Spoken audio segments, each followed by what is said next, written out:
I guess it's important to know I'm a female before going any further into this story. I had a bit of bad luck when I bought a battery for my last car. No more than a month after I'd purchased it, the engine somehow got a crack in it. I couldn't afford to fix it at the time, and honestly, the car was so old anyway, it probably wouldn't have even been worth the money to do so. It wasn't like I desperately needed a car at the moment, so I wasn't in too much of a hurry to get it replaced right away. It did bug me, however, that I'd recently paid $80 for a car battery that could no longer be used. Because of this, I decided to put that battery up for sale on Craigslist. I didn't get too many bites on it though until I lowered it all the way down to $30. It seemed like a big waste, but I guess it would have been an even bigger waste to not get anything for it. A guy who lived much closer to Chicago than I did answered the ad. He told me he would drive up to the town I lived in to come get the battery from me. I got my multimeter out because I wanted to show the buyer that the battery was still in good shape. Then I waited for him to show up. Honestly, I was nervous about the entire thing. It was so much more personal than selling something on eBay. In fact, I'd only ever sold things on there because it was so impersonal. With eBay, no one ever had to come to my house to pick something up. I was kind of uncomfortable knowing someone would actually have to come to my home. It took the guy an awfully long time to get there, too. I was waiting nearly 2.5 hours for him to make a drive that should have taken less than 40 minutes. Of course, when the guy finally showed up, he gave me the creeps right away. He pulled up in this rickety-ass pickup truck that looked like he'd pulled it straight out of a hillbilly horror flick, and he looked just as bad as his truck did. It was almost impossible for me to tell how old he was. He was dressed very shoddily and looked and smelled like he hadn't bathed in over a year. The moment he saw me, he started giving me the eye. You know, the once-over. You know it. You name it, and he was giving it to me. He didn't shy away from making it very obvious he was interested. The man walked up and I took out the multimeter because I wanted to show him the battery was still working fine. He told me I didn't really have to do that, but still I insisted. He made me very uncomfortable, and I wanted to have as few reasons as possible for him to try and come back. I took the meter. The battery registered as over 12.6 volts, indicating that everything was fine. The entire time, though, I could see this man was paying much more attention to me than to what I was doing.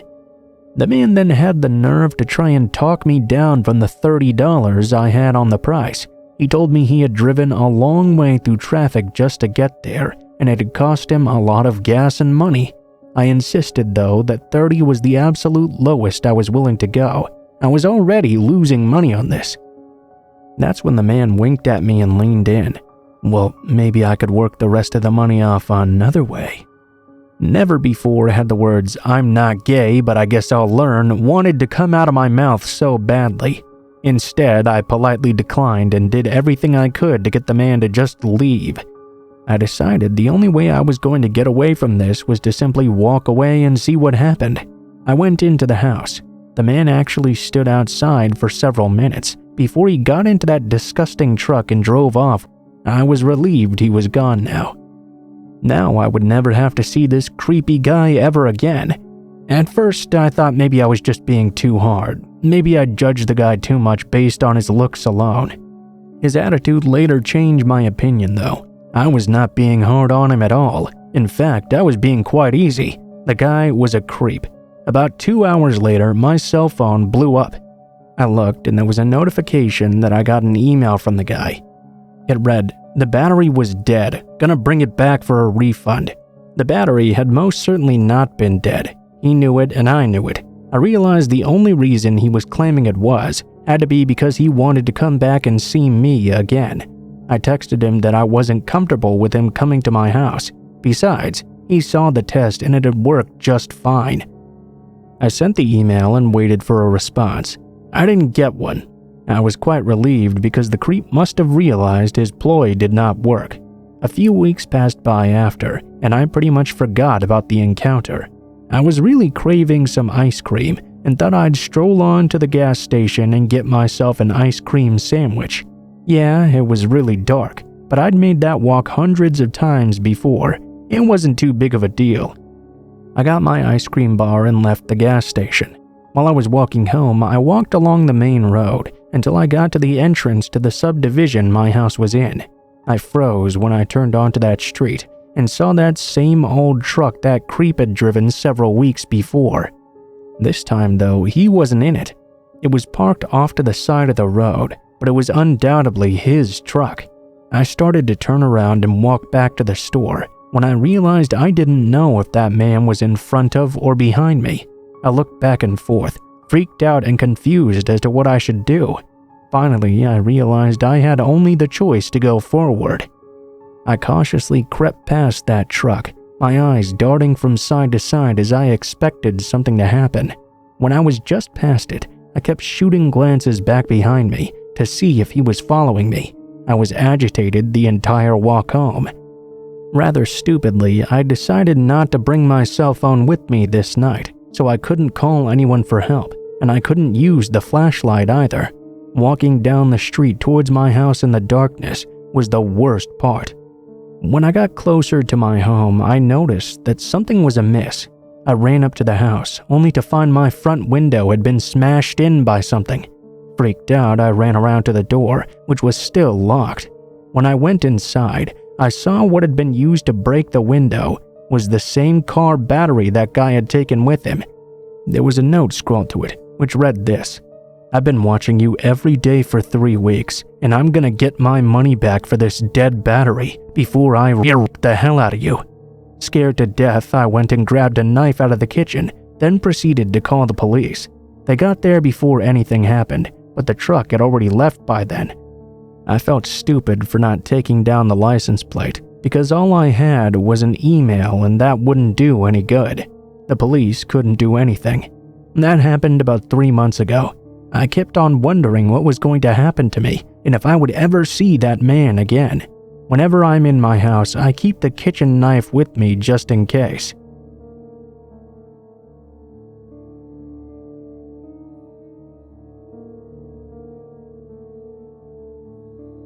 My last experience on Craigslist was not a particularly nice one.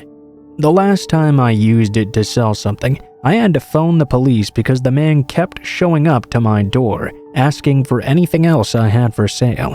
I only sold a few items, but he always just kept appearing around my property. That's a mistake I made when I gave out my address. I needed to sell some baby clothes now though, since my daughter had outgrown them. I had stopped using Craigslist around this time and found a new app instead. I posted them on OfferUp and got a lot of offers. Mostly they were no-shows, until Wednesday, when I got a message from another person asking about the clothes. I agreed to meet them somewhere nearby. It seemed they were only 2 miles away. That's the beauty of this app, you see. You get to see who's close by, and you also get to see a face because you can log in through Facebook. Anyway, I agreed to meet at a Toys R Us store in the parking lot. As I was waiting, I got a message through OfferUp. Another good thing, I didn't have to give out my phone number on this app. The car that pulled up was not what I had expected. There were 5 people stuffed into this car. I expected the woman to get out because that's who I assumed wanted the clothes. Instead, she just sat there, staring at me, then looking to each of the other people. She didn't get out of the car. Instead, it was a buff 6'5" dude, all tatted up and bald with a nasty goatee. He walked right up to my window and asked if I had the baby clothes. I'm a very small woman, and I didn't have any protection on me.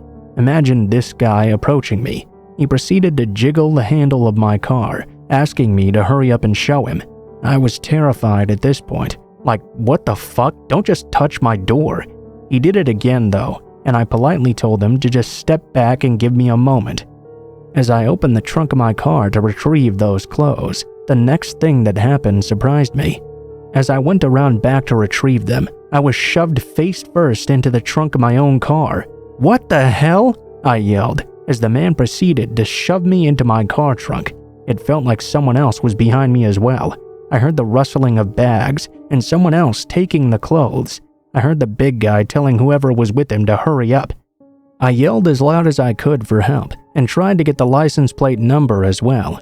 The description of the car was an old Honda from the early 2000s, green with tinted windows. My baby clothes were gone as well. I filed the police report and told them the make and model of this vehicle. I also gave them the Facebook profile of the person who had asked about the clothes. When the police followed up with me, they'd arrested 3 people, including that big ignorant ass that took my baby clothes. The clothes were never recovered, and I have yet to get back on OfferUp. It seems like I just can never get a break on these things. Please be careful when you use these sorts of services. I'm not saying don't use them at all, but I've had some pretty rough experiences. There's a lot of shady stuff going on there. I guess the good thing is it's easy enough to be traced if you sign in through Facebook.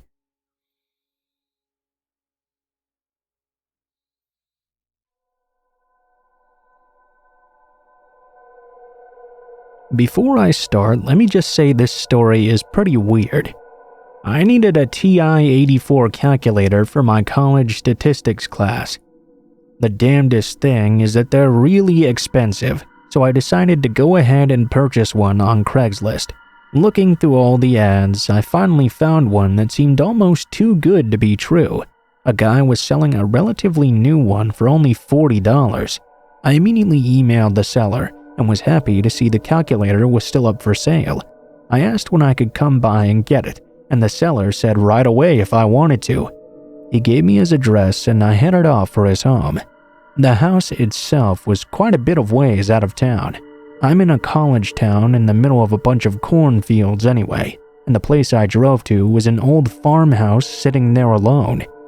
This person had a nice big yard, and there were cornfields all around as far as the eye could see. I drove up the needlessly long driveway and didn't see any vehicles there. Apprehensively, I got out of the car and walked up to the porch and knocked on the door. I had to knock on it several times. After I did, the door was finally answered by a guy who looked like he belonged working in the carnies, rather than living out on a farm like this. He was tall and skinny with pallid skin and dark eyes set back in his sockets. He looked at me for a few moments and kept rolling his tongue around in his cheek. Yeah, I'm here about the calculator," I said. The man just kinda gave me an odd look before nodding. He held it up and let me look at it. It looked pretty great, honestly. I turned it on, tried it out, everything seemed to work perfectly. I took the money out to hand to the man, only for him to act as if he'd just remembered something. "Oh, sorry, I forgot to get the cover. Why don't you come on inside for a moment and I'll grab it for you?" This was pretty odd. I didn't want to just go into this guy's house. The guy was kind of being weird. Looking past him into the home, I could see it was quite dirty and unkempt as well. I declined, but the man insisted. "Come on, no reason to stand out here in the cold. It'll just be a moment so I can find the cover." Cold? I thought it wasn't even remotely cold outside. It was creepy enough being asked to enter the home for something as simple as a calculator cover, but his excuse made it that much worse. No thanks, it's okay, I'll just wait out here." I told him I could just play here for a moment. At first, the man just kinda stared at me with his dark eyes. Then he reached out to grab the calculator out of my hand and slammed the door right in my face. Needless to say, I was extremely confused. I had already paid for the calculator. Was he just not gonna give it to me? I stood there for a few moments, unsure of what to do. Suddenly, he opened the door again, holding the calculator with the cover on it this time. He held it out to me. When I didn't move, he got very impatient and started to growl at me. "Well, take the damn thing, you just paid for it." I took the calculator out of his hand, and he slammed the door right in my face. Happy to be out of conversation with this person and eager to get away as fast as possible, I turned away. As I turned, though, I caught a glimpse in the window and saw that he was not alone. There was a person who had been hidden just out of sight, and they were arguing about something. I'd had enough, though. I ran to my car and left. When I got back to my room, I decided to try this new calculator out. I hoped that the guy hadn't gotten so angry he'd broken it or something. I turned it on. Now, anyone that has used this calculator knows you can type in letters as well as numbers, and whatever you put on the screen will come right back on once the calculator is turned on after sleep mode. When I turned the calculator on, it seemed there was a message for me. The man must have written it when he was inside looking for the cover. If you had come in, you'd be dead right now. Enjoy your calculator.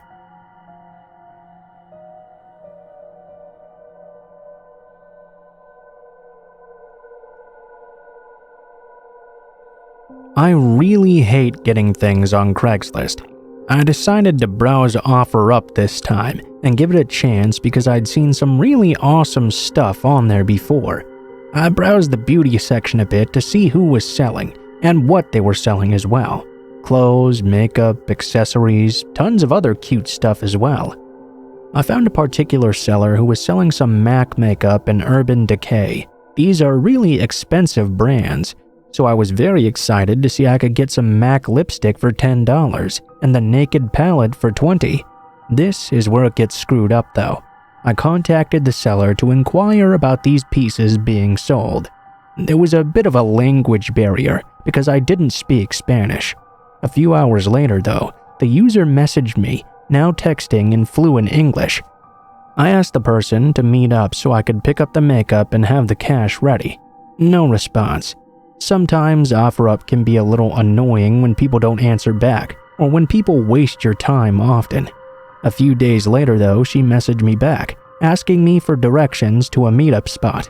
I agreed to meet her at a local Walgreens in my area. We met at around 11 a.m. in the morning. She was a short Hispanic woman and didn't look at all like her profile photo on the app. She told me to sit in the front seat of her car and look at the makeup there. What bothered me was her attitude as well. It was like she was trying to rush me in. As I approached, I almost didn't believe what I was seeing. She had this huge MAC palette for $20 and all kinds of lipsticks as well. I asked her to wait a moment for me while I went to the ATM in my Walgreens. I took out a $50 and purchased a palette and a few MAC lipsticks. When I got home, I tried on the makeup and went out for the evening. I was extremely lucky to get such a deal, or so I thought. After using it for a few weeks, I told my friend about the app and showed her my new purchase. My friend gave me some heartbreaking news though. It seemed I had been ripped off.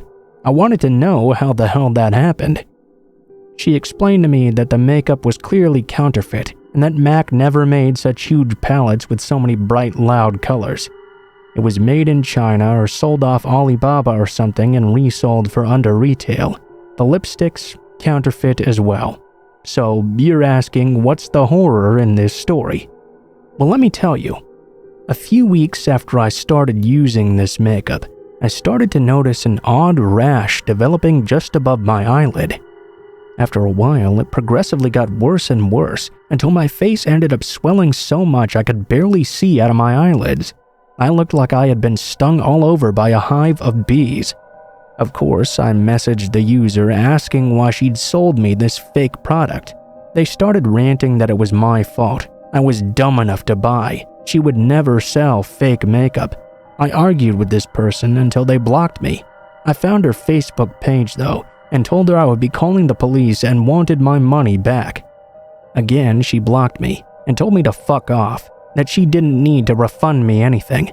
While this was going on though, my symptoms were getting even worse. I ended up getting some sort of pink eye, and my eyelids were now so swollen they were completely shut. I was pissed off. I reported her everywhere I could. Within a few hours, the profile was taken down, and I wanted to pursue this in court. It's still an ongoing thing because it's being investigated. I guess OfferUp is not responsible for any damage done by buyers or sellers. To any ladies out there, don't buy any makeup pretending to be from some high-end expensive brand, especially since it's so cheap. My swelling has luckily gone down now, but there's a permanent scar above my eyelid and pus has been coming out as well. Please be careful when you purchase some products.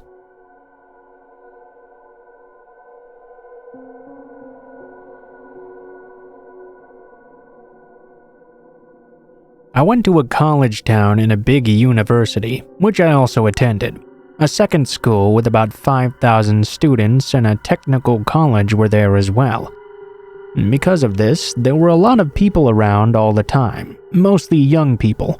For context, I'm a 5'11", slightly overweight female with broad shoulders. Usually people just wouldn't bother with me.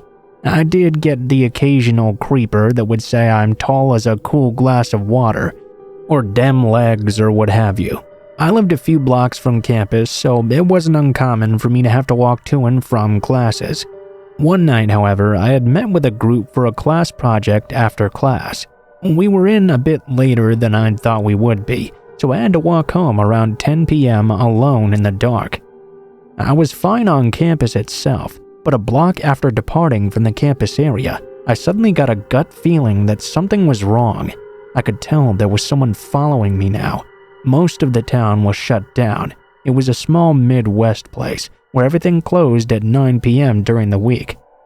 There was still a single pizza place open, but I had just passed by it.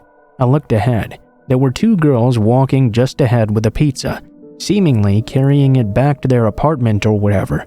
I decided it better to embarrass myself than become a victim. I yelled after them, "Hey guys, wait up!" Those girls were total strangers. They turned around, clearly expecting to find a friend of theirs. Instead, what they saw was a strange girl suddenly flagging them down, and just behind her, a guy with a hoodie who had stopped walking as soon as she called out. It seemed they both understood that something wasn't right, because in the moment they decided to play along. "Oh, hey girl, we're on our way to Brandon's party. You want to take a walk with us?" I caught up to them and pretended I needed to get something out of my bag. We stepped off to the side, and they were both giving me a freaked out look. At that same moment, the hooded man passed by us with this look of complete hatred in his eyes. He looked directly into mine, and his gaze almost burned me. He continued walking quite fast. I ended up going to the party with these new friends. Later that night, we got a campus alert message that a student had been attacked a few blocks off campus.